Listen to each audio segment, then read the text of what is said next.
Olá, Ilana e Igri, estamos continuando o nosso estudo de um livro Nefesh HaChaim. Estamos no capítulo 13, parte 2, e nesse vídeo a gente vai ver alguns conceitos de Kabbalah que você não vai encontrar em nenhum outro vídeo que fala sobre Kabbalah, de forma didática. Vamos lá, está no capítulo 13, e a gente viu que tem um versículo aqui em Amós, capítulo 4, versículo 13, que Yotzerarim Boreru, Humagido Adam Aserro. E veja, Deus ele forma as montanhas e ele cria o Ruach, né, que a gente viu que é o vento, é uma parte da alma, e ele relata para o homem qual é a sua conversa. A gente viu que relata para o homem que Deus, quando o homem é julgado depois da vida, Deus vai relatar as consequências de cada coisa e coisa que o homem falou, né? Cada palavra, cada som, cada sopro da boca, isso a gente viu. Mas aqui, o Nefesh HaChaim, ele vai se atentar a algumas palavras que vai deixar ele intrigado. E ele vai explicar grandes segredos para a gente. Está escrito que, veja, Deus formou as montanhas e criou o Ruach, que a gente viu que no caso pode se traduzir como vento. Vamos trazer para um vento, mas a gente sabe que é a segunda parte da alma, que é a alma relacionada à fala, que é o assunto do capítulo. Porém, a gente sabe que o verbo formar, e tem aqui o verbo criar. Ele formou as montanhas e ele criou o Ruach. Formar significa alguma coisa que já existe e você forma. As montanhas, ou seja, tem a natureza e formou as montanhas. Agora, criar, aqui o Boreru, que é o mesmo verbo do primeiro versículo da Torá, né?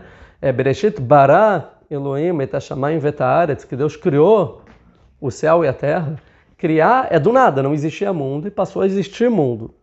A pergunta é por que primeiro está escrito que Deus formou as montanhas e depois ele criou o Ruach? Não deveria, primeiro Deus criou e depois ele formou? Essa é a pergunta. Aparentemente não faz sentido primeiro formar e depois criar, entenderam? E é isso que ele vai tentar responder. Ele vai falar exatamente, de acordo com a ordem que a gente conhece. Primeiro tinha que ter a palavra briar e depois yetzirah, né? Criar e depois formar, e não o contrário. Primeiro yetzirah e depois briar. Porém, se a gente for se aprofundar, a gente vai ver que a palavra yetzirah, o que significa a palavra yetzirah, que é o que eu traduzi como formar, né? O que quer dizer yetzirah? E o significado, o que em hebraico seria itztairut, davar yesh miyesh. Itztairut, em hebraico bíblico, significa artesanato. É o que o artesão faz, é o trabalho de olaria. Que é, por isso que eu falo formar, na verdade seria moldar, que é você moldar algo de algo que já existe. Ou seja, você, para fazer, vamos supor, um jarro de barro, né? Você pega a argila, que já existe, a matéria-prima, né? Pega a argila e você molda. O que o ceramista, né, faz é moldar. E assim ele cria, né, um jarro de barro, que não existia. Não existia jarro de barro, uma panela, uma coisa assim de barro. Não existia, agora existe. Ou seja, esse ato se chama yetzirah. O yotzer, a pessoa molda, pega algo que já existe e transforma isso que existe para outra coisa. Esse é o verbo. Então está escrito que Deus ele fez isso com as montanhas, já existia e criou as montanhas, tá bom. Agora, a palavra briar, que seria traduzido como criar, né, é algo novo que não existia, ou seja, não existia nada e um truque de mágica passou a existir. Isso significa briar, que é quando Deus criou o mundo, né? Bará, ele criou, ou seja, não existia existência e agora passou a existir existência. Dado que já existe existência, aí você forma coisa, você pega aquilo que já existe e molda para outra coisa, e assim vai a evolução e a natureza e tal, né? Mas é o seguinte, que isso, briar, só interessante, que a gente pode ver, por exemplo, que os mágicos usam a palavra abracadabra, né? Tipo, abra é o verbo em aramaico de briar, que é isso, que é uma palavra em aramaico, né? Abracadabra, não que funciona, né? Coisa de mágico, não que é de verdade. Mas pode ter vindo do aramaico, que abra significa que eu crie do nada, cadabra, de acordo com a minha palavra, ou seja, que eu vou falar e vai criar, né? Abracadabra. Então é isso, briar é criar do nada, e yetzirah é você moldar algo que já existe. E então é o seguinte, Então, a princípio, como está escrito que ele formou as montanhas e depois criou o Ruach? Tinha que estar escrito ele criou e depois formou. É isso que ele quer perguntar. E ele vai falar o seguinte, que de acordo, então, que o Urak Yotzerarim, porque, a princípio, a pessoa pode pensar, que é um assunto que a gente já falou lá no início do vídeo, depois eu devo fazer um complemento para explicar melhor isso, que Deus primeiro criou do nada o mundo. E da partir que o mundo existe, ele molda, né? Vai transformando aqui e aqui, né? A lei de Lavoisier, nada se cria, né? Nada se cria, nada se destrói, tudo se transforma, alguma coisa assim, né? Tudo se transforma, não se cria mais. As coisas não somem e aparecem do nada. Então isso aí é transformação da natureza, né? E essa criação de se criar mesmo seria só no momento que Deus criou o mundo. Porém, vai falar que ele vai inovar, é um conceito que ele já falou, acho que no capítulo 2, se eu não me engano, ou 3, 2 eu acho. Mas a verdade, eu já fiz um complemento sobre isso. A verdade é o seguinte, que mesmo que depois Deus criou o mundo do nada, mesmo assim, a todos os momentos ele continua criando do nada.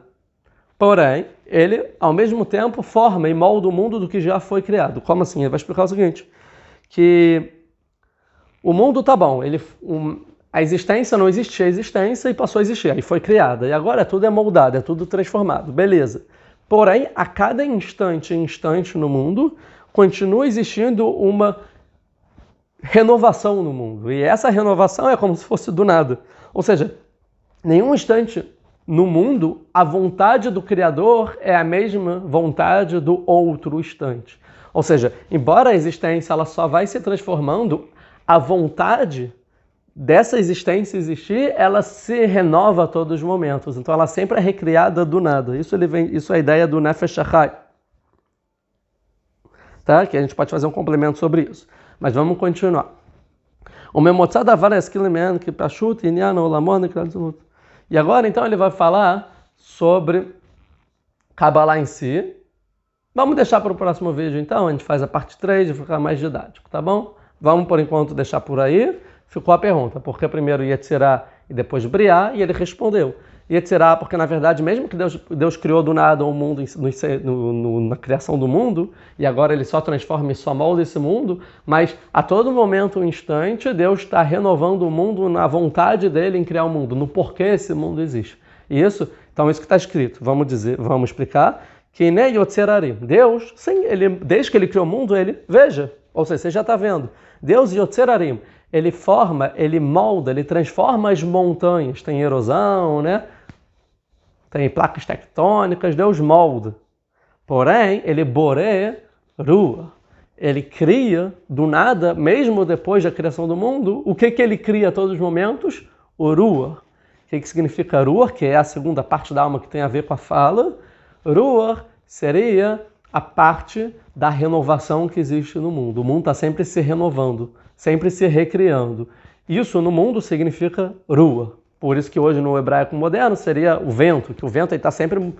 O vento ele só existe por causa da mudança de movimento, né? Algo tem que mover é o vento. Então isso, que o mundo está se movendo, o mundo está se renovando. A cada instante tem um porquê diferente.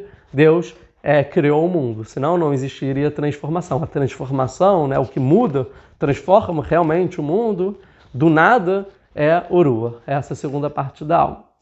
Tá? E a transformação é por causa do mundo da Yetzirah, que é da moldagem, né, assim como um artesão. Então a gente vai fazer a terceira parte. Muito obrigado, curtam, ativem o sininho para ver quando vai sair a próxima parte 3, né, do capítulo 13 de Nefesh HaChaim. Muito obrigado.